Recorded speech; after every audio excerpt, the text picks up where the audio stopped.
Where it came from was in the mid 90s.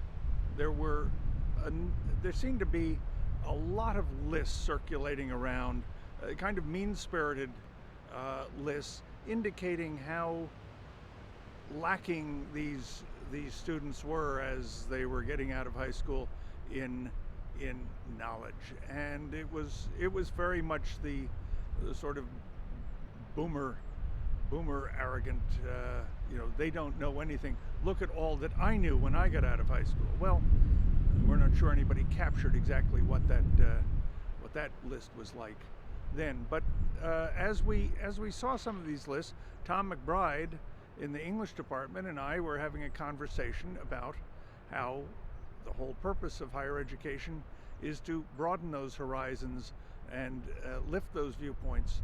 And we started to look at what it was that the students had experienced in their lifetimes. What were how were their horizons created? What did they know that was different from what it had been for Tom or myself or a generation that is only a few years older? And as we put that list together, it circulated on campus, and people started adding ideas into it. And as they added ideas in, it went to the next person, and they said, "Oh yes, but think of this that happened in their lifetime."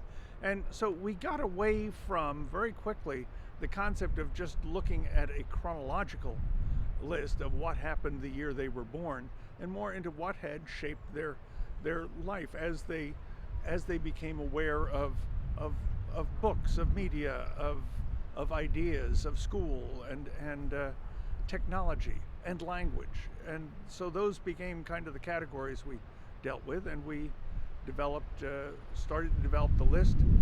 And as all good things today, it spun out into cyberspace at some point.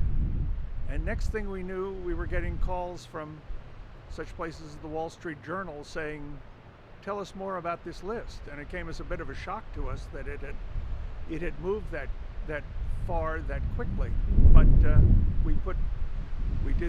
we did some interviews and basically decided this is a list that we have to continue with every year, and now we have done so.